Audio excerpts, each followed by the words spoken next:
up, beautiful people, and welcome back to another episode of Black Business Booming. I'm so excited for this segment that I started on my YouTube channel, just a way for me to highlight Black businesses. And I know here in 2020, especially in the last few months, man, it's trendy, right? It's support Black, buy Black, but it was one of these things where it was a vision of mine last year before I started my YouTube channel. It's like, that's something I want to do no matter what I do with coaching and all that. That's something I want to do. So I'm excited, man, because everybody I've had on so far, I know in some way a connection. So it drives home the thing I say in every episode. I don't want or need anybody to tell me what Black people are or are not doing, because I see it firsthand. I know, I see success. I feel it. It's in my circle. It's in my family, my friends. So I'm excited. Got another great guest, another awesome guest. Truly call my brother, right? That's why I need the sound effects, right? Truly call my brother, man. Been rocking with him since UAB days, man, and I'm excited, man. So, bro, take a moment, man, to introduce yourself. Tell everybody your name and where you're from and any of that information before we jump into it, man. My name is DJ Lenny. I had many DJ names along the way. DJ Papa Smurf, DJ Lenny Kravitz, DJ Lenny Love, but none of those seemed original because there was already a DJ Smurf. So I just stuck with Lenny, man. Everybody was already calling me Lenny anyway. It's just like when you change your name. Oh, DJ Fresh, you mean Lenny? Right. It wasn't, everybody was going to call me Lenny anyway. So, man, Lenny Thompson, I'm from Blytheville, Arkansas. Probably never heard of it unless you've been there or drove through there. It's a little bit it's in the extreme northeast corner of Arkansas. So I'm like 45 minutes from Memphis. I'm like, I can walk to the Mississippi River. I can walk to the Missouri state line. So if you can picture that, that's where I'm at. That's where I'm from. Yeah. That's what I love how you did the description, because when I tell people where I'm from and I say Phoenix City, it's like Phoenix, Arizona? No. Phoenix, Alabama. Phoenix City, Alabama. So it's right there in the most eastern part of the map of Alabama, sticking out into Georgia. And they say, oh, okay, gotcha. So, yeah. I love that. When I first got to UAB, I always tell folks, like, yo, I'm from Arkansas, man. It was like, oh, man, that's about a 12-hour drive. It's like, no, where do you think Arkansas is on the map? Where you going? Where do you think this is on the map, man? I'm 2 states over. Like, I'm not that far away. So being from Alabama, bro, I could have been one of those people, right? And my mind automatically, when I hear that AR, I think Arizona. Yeah, Arizona's AZ. Arizona's AZ. Yeah, so, exactly. I don't know. I'm blessed. I traveled a lot. So, that was something that I had to kind of dial back on people not knowing where stuff was at, because they just hadn't been privileged to get out. My dad was military. So, I was born in Cali, lived in New York, Germany, Georgia, everywhere. I done been in a lot of places, man. Like, so it's kind of like unfair for me to tell people, like, nigga, you don't know where that's at. What? But right. Folks didn't have the privilege to see that. You know what I'm saying? So I had to dial back on that. Young me was just calling folks stupid. It's gross. Exactly, right?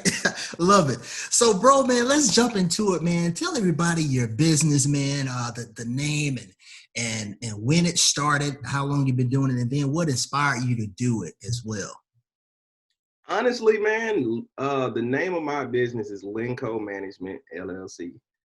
So it's kind of like a blanket management company for everything that I've got going on. So my DJ business is being managed by Lenco Management. So you got DJ Lenny.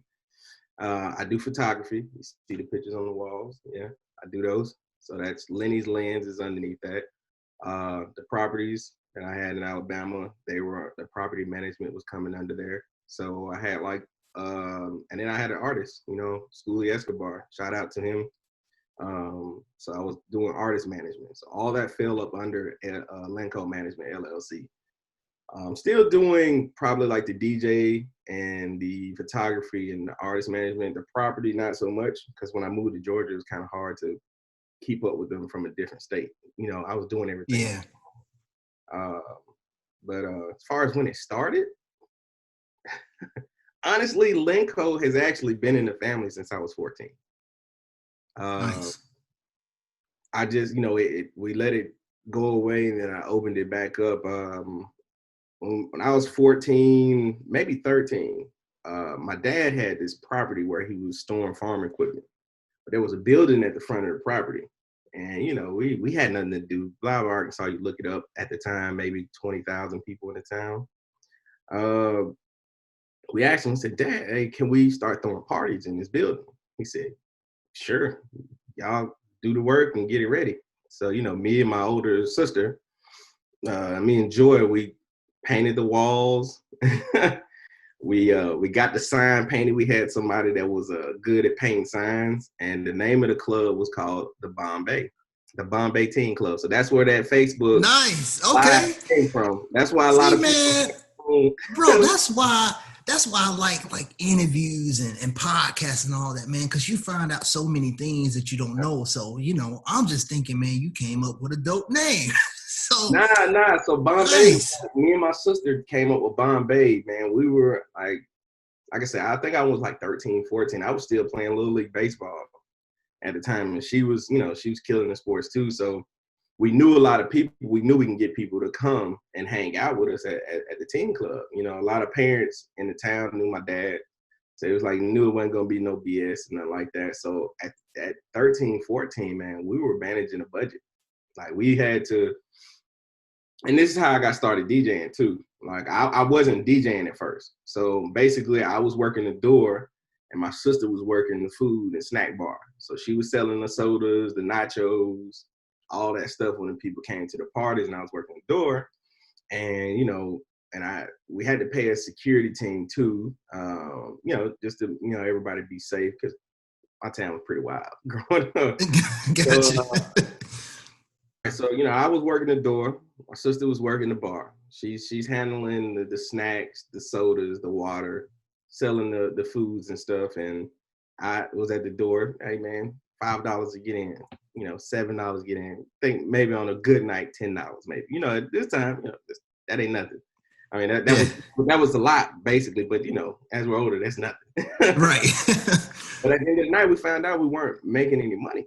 Like, you know, like the highest expense was the DJ. He was charging like $350, and then if he saw it was packed, he wanted an additional $50. And this is a grown man, you know, at the time. So I was like, you know what, man, forget it, man. I'm going to take some of the money that we making off of this club, and I'm gonna put, you know, I used to cut grass too, so I'm gonna go buy some speakers and some CD players. I had 2 of those Dura brand CD players from Walmart, the gray joint. Remember, yes. Every time you bumped them, so you used to hold them like this when you played.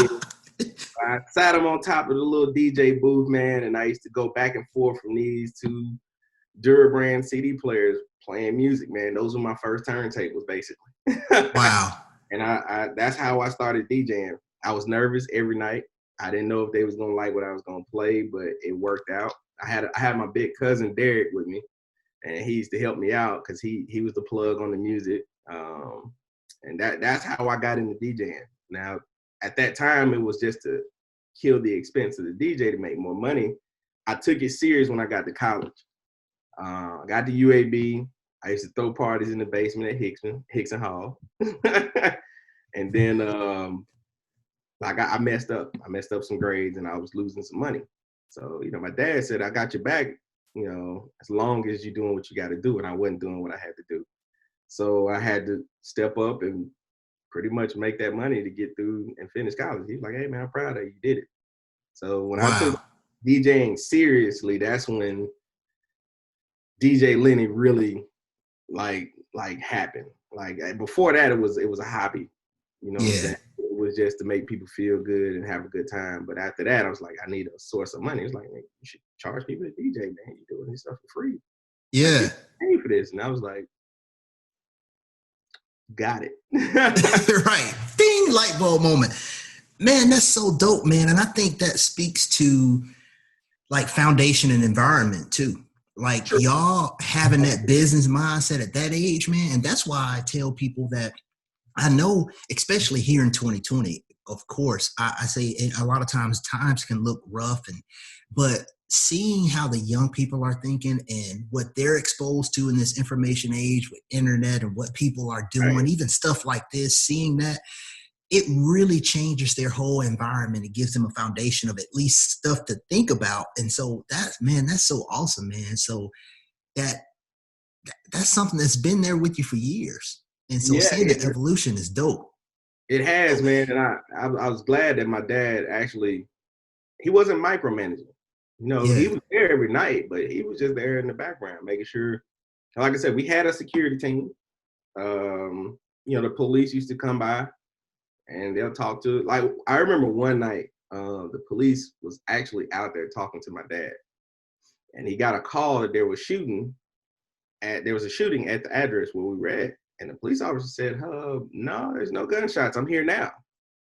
Because my dad had developed a relationship with the police there to where we can keep it going. You know what I'm saying? Because like I said, man, it wasn't in the best part of town. Like stuff went down over there, but it's just like you have to develop relationships to keep businesses going, especially if you buy it.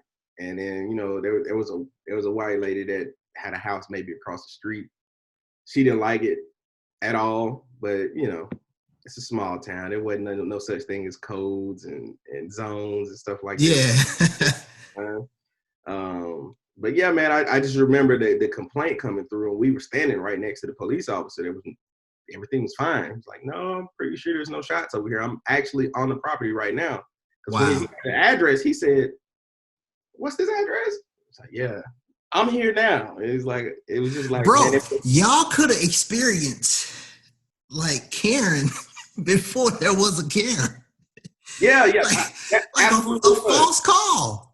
Yeah, it absolutely was. And that's why, I've experienced Karens, I've experienced racism at a very young age. Like, you living in Arkansas, you probably experienced it in Alabama, depending on who was around like that. So, it happens. It's been going on for a long time. Wow. They're weaponizing their whiteness. Yeah, man.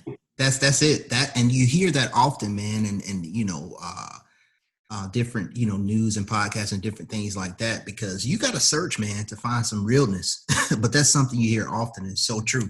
So in thinking about that, man, like bringing it to the point where it got serious for you, say, okay, listen, I'm going to turn this into a thing. When you made DJ Lenny a legit thing, and you're going to make it a business, and even coming forward to Lenco Management, what is one of the hardest challenges, or some of the challenges in, I guess, some of the hardest things in starting that business, like in getting started and saying, okay, this is what I'm doing?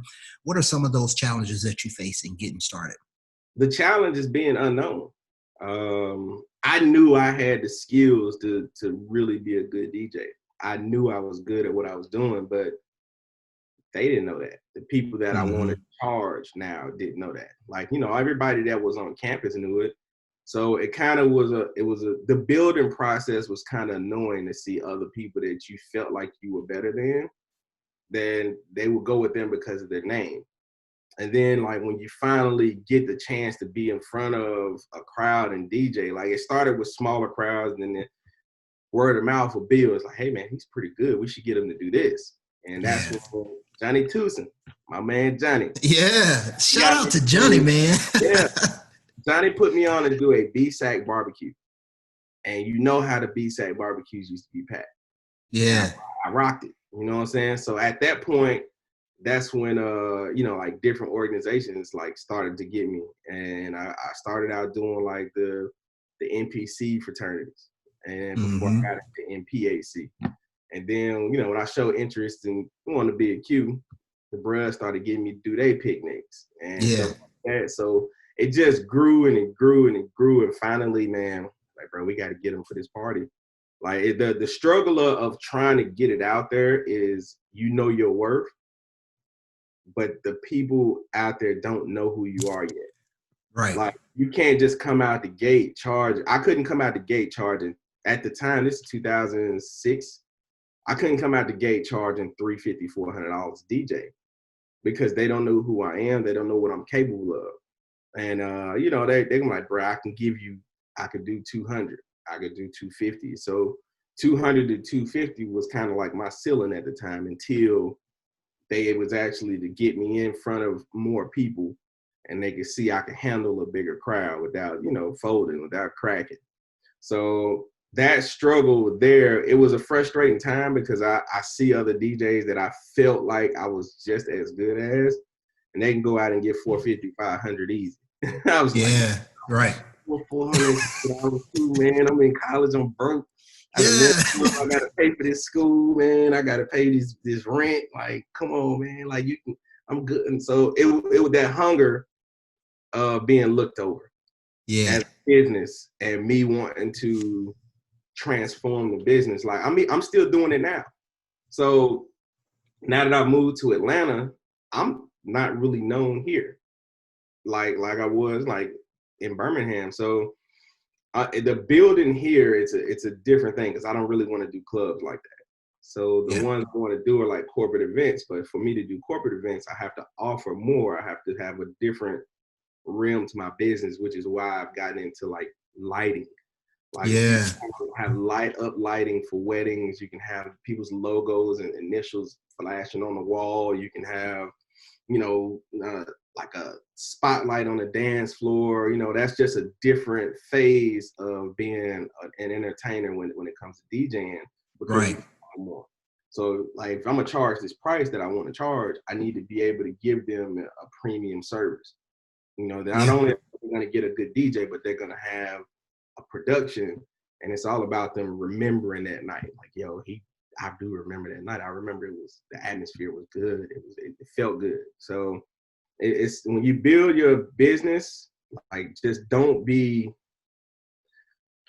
like the frustration of starting and growing it. You got to be able to adapt to the times. Because, back in the day, all you needed to do was DJ. Now you got to DJ and talk on the mic.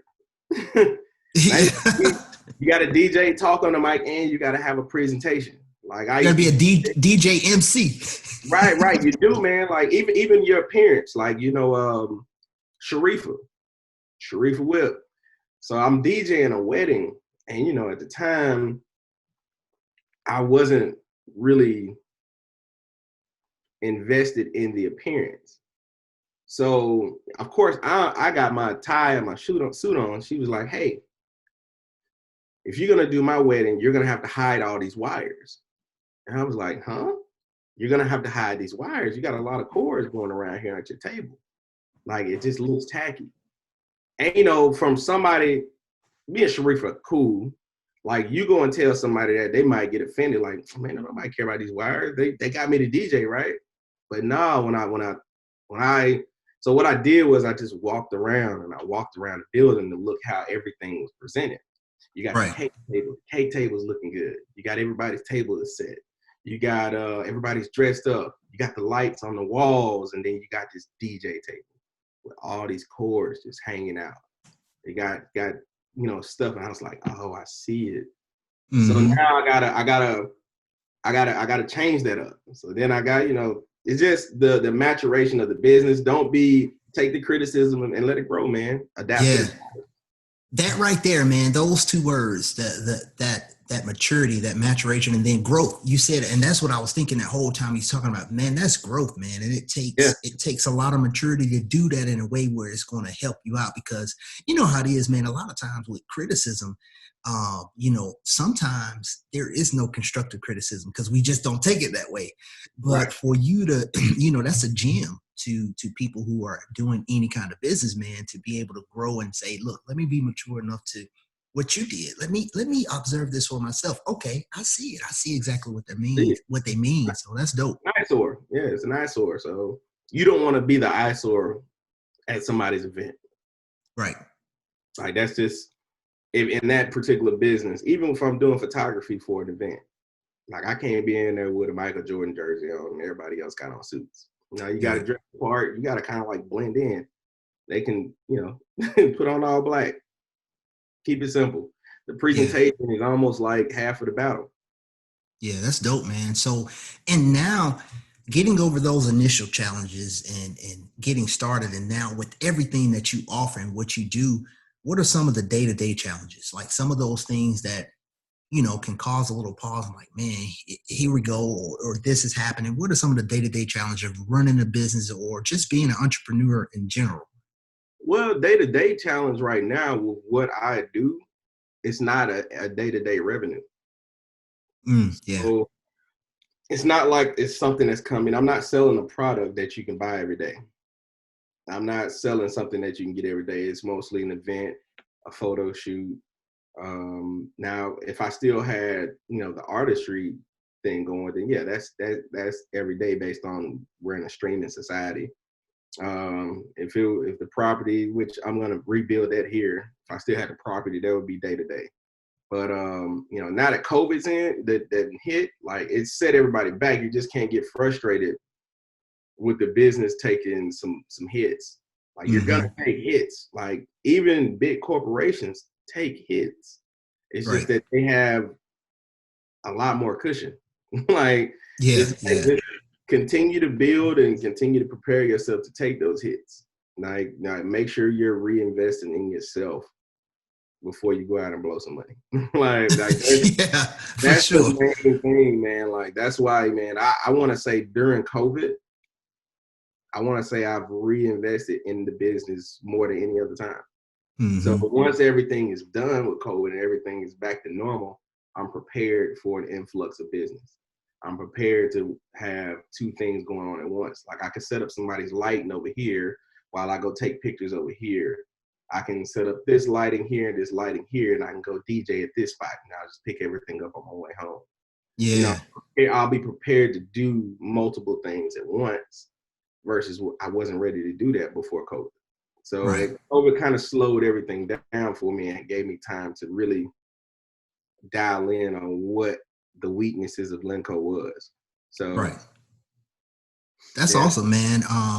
Again, that's adding on to the gems that you've already dropped in this interview, man. But that's big. I say it too in 2020. A lot of times we came into 2020 saying 2020 vision, right? Clear vision. Right. And COVID happened and all this stuff happened, and the social unrest and everything. So I say, okay, listen, it's still the same thing. Now it's about clarity. It's laying it all out here for us. And now we got to decide what's our next step. What are we going to do? We have time to look at all this stuff and just really dial in where we're trying to go. What's our next step? So, yeah, man, I love that. So in contrast to that, man, these day-to-day challenges, what are some of the more satisfying things or the most satisfying things about your business and being an entrepreneur and just in that whole growth and maturity process? What are some of the more satisfying things about that?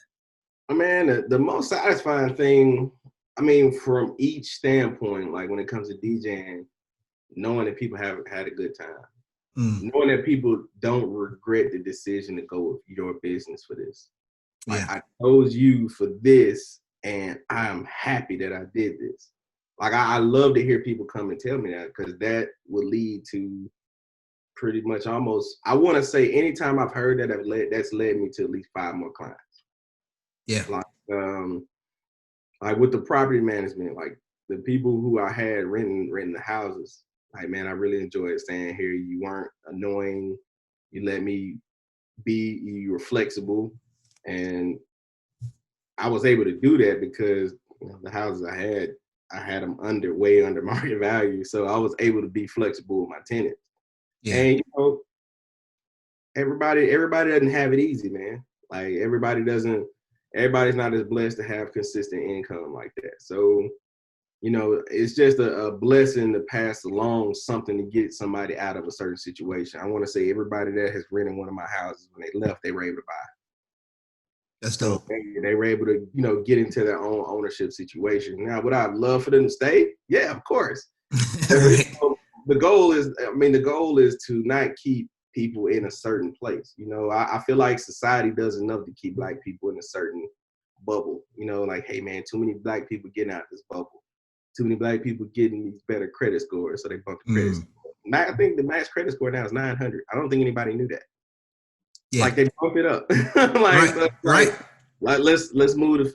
Yeah, wait a minute. They getting 800s out here. They getting 8 like shift. Yeah. So it's like that normal 700 or 680 or 720 is not even looked at the same. But we didn't know that. Like they snuck that in at the beginning of COVID. Right. Yeah. And it's crazy. I wouldn't have known had Courtney told me because he works at a car dealership. He's like, yeah, man, it went up to 900.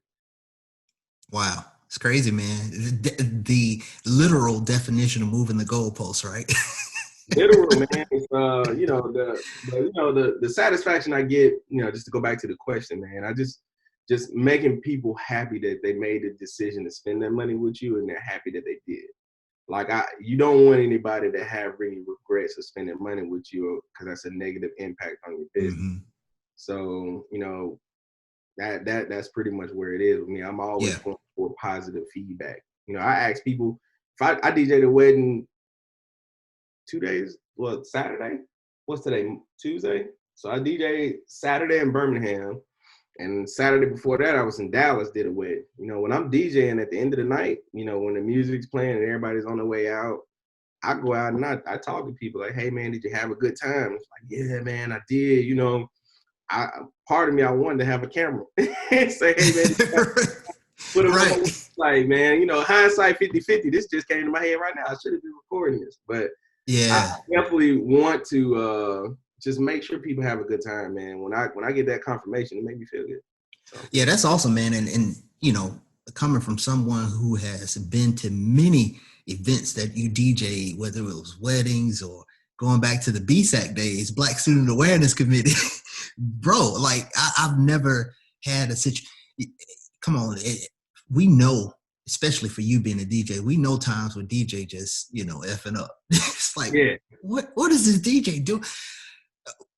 We were at an event not too long ago, and I'll just say an event because I won't say what it was, but we were in an event not too long ago. We were looking like, wait, what?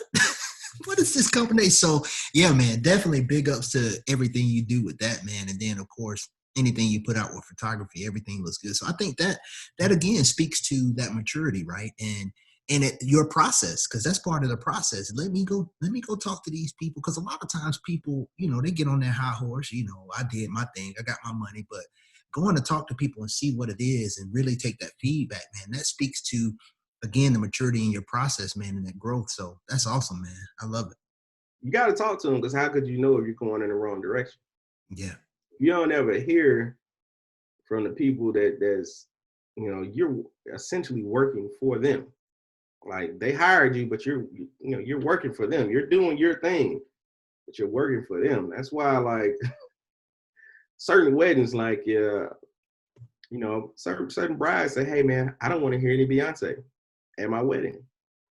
I'm like, okay, it's not a problem. And they kind of looking at me to say, dang, no Beyonce. hey, look, bro, that does not express Lenco or Black Business Boom. It doesn't. So, but that's like real. Certain people have preferences. Like, I don't want to hear any R. Kelly, man. I don't agree with R. Kelly anymore. I'm like, okay, cool. Yeah. I mean, it's perfectly fine. There's 8 billion songs out here that we can play, man. Right. Now, are there songs that Beyonce has that I think would go good for a wedding? Yeah, but if she don't want it, hey, man, that don't get played. Like, someone had she had 5 people that she didn't want to hear. It was Beyonce, Rihanna, R. Kelly. It was crazy because the groom didn't agree. Like, he was like, like, dang, hey, like, what he gonna play? I was like, man, don't worry, man, I got this, man. I can make it work. Like, don't. Yeah, that's dope too. So, it's those little things are like challenges for me. It's like, oh, you think I can't hold it down without these artists? Right. No offense to the groom. I guess the groom was like, dang, man, he ain't gonna be able to rock it without these people. Like, nah, man, I'm tear it up. Watch. Yeah. That's awesome. You'll get somebody in the crowd that'll come to you like, hey, man, I want to hear this song by Beyonce. And they'll be like, man, I can't play it. Yeah. And I would explain to them, like, hey, man, the bride doesn't want to hear any of that tonight. Like, right. I can't do it. She's like, man, whatever, man. This you gotta please the crowd. I was like, hey, man, listen, that's true. But she's paying me like she's off the third day. This is what they want to hear. Right. Like, just respect that. I would do this for you if this was your way. And she was like, all right. And they'll leave you alone at that point. They'll leave you alone. You know what I'm saying? But right. You always, gotta listen to the crowd. but you always remember that you're working for somebody at this point. Right. Exactly. Yeah, man. That's awesome, man. So, man, on top of all the gems you've dropped already, man, because you're giving advice in every answer, right? And just really stuff that people can take in. And you spoke to that growth and maturity, man. You spoke to that process of really seeing and checking in and how you're doing and how you can continue to grow. So is there any advice that you would give to that person that's watching this and saying, man, that story is dope. I want to get started. Maybe they didn't have the background or the foundation that you had, and knowing about business at an early age, but they're on the cusp of starting a business or entrepreneurship, or maybe they're just starting out and they want some advice. What is some advice that you would give to someone looking to go into business or an entrepreneur in general? Don't quit. That's the only thing that really sticks with me is like, man, if you quit, you'll never be successful. You'll never know what would have happened if you didn't give it everything you wanted to give it at the time.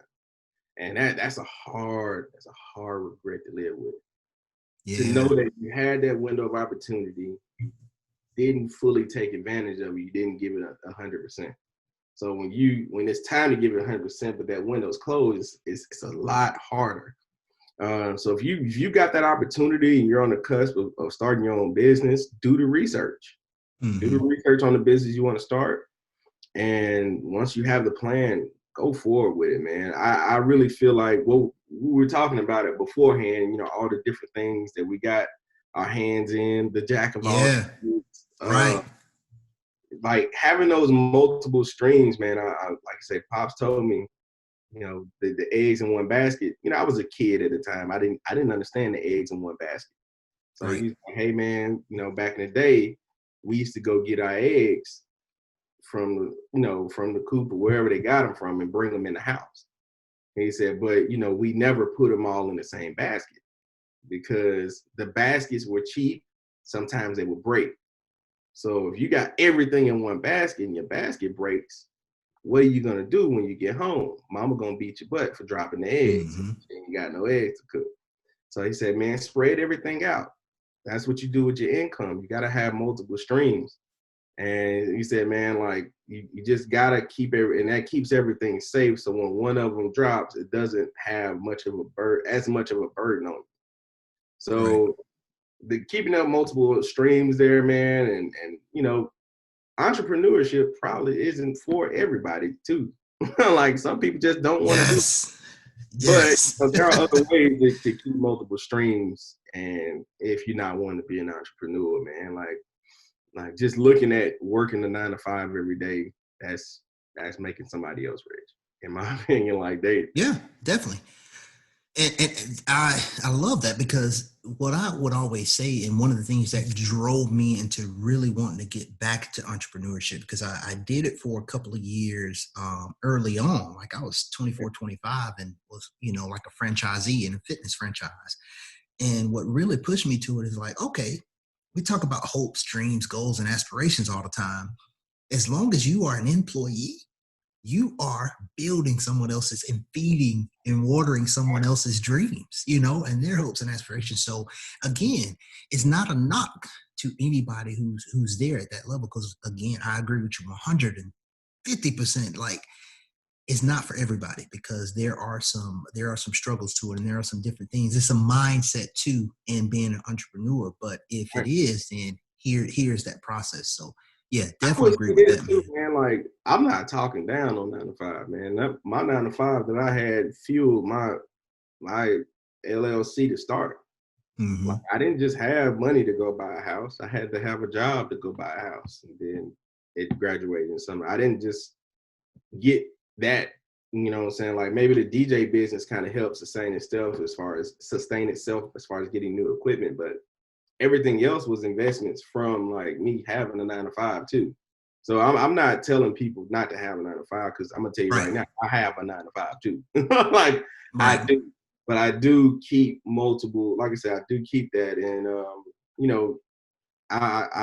I don't want to tell people not to have a 9 to 5. That for clarity on that.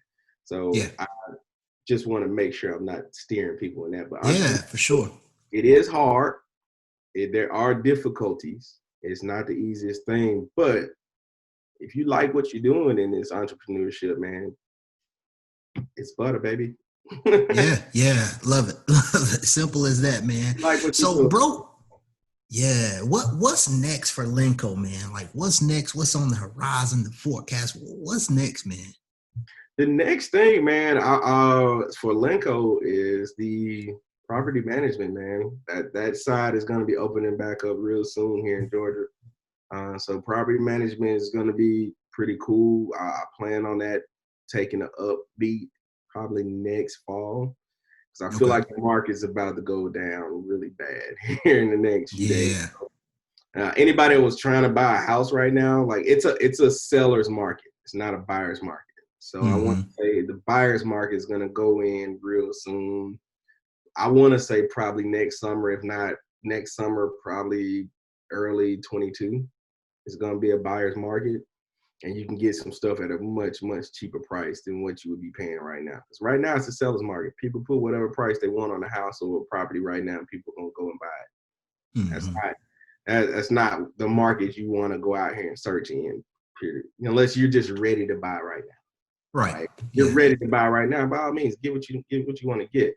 But for Lenco Management property, I want to say that's going to be the next upswing, because the photography is ready, is there. The DJing is ready and is there. Since I moved to Georgia and I don't have a property in Alabama anymore, I'm not there. It's time to go ahead and ramp it up. I've got a sister here. She's ready to do it as well. And then her husband, my brother-in-law, we can pretty much renovate anything. Nice. Yeah, that's dope, man. That's dope, man. So tell everybody how they can find you, man, on social media, any website, anything like that, and then any other information, man, that's going on with Lenco, anything you want the people to know. Oh, my website is DJ Lenny, the number 1, the number 4.com. So DJLenny14.com. Everything's on there as far as the photography, the DJing, the management, all that is there. Social media is DJ Lenny Kravitz. That's my old social media got hacked. I couldn't get it back. It's all good. So DJ Lenny Kravitz with the Z on the end. That's how you find me on Twitter and Instagram. So that's where I'm at. Dope, man. Look, bro, man, I appreciate you for doing this, man. Awesome, man. Just doing this interview. And again, like I say, all these interviews, man, I learned something. So I go back and watch, like, wait a minute, I got to take notes. Go back and watch and take notes. So I appreciate your time, man, and for doing this. It is much appreciated, and always makes it that much more worthwhile for me when it's people I've been rocking, when I've been knowing for some time, man. So I appreciate your time, bro. Hey, no doubt, man. Thanks for having me. It's just good to talk and see what you're doing, man.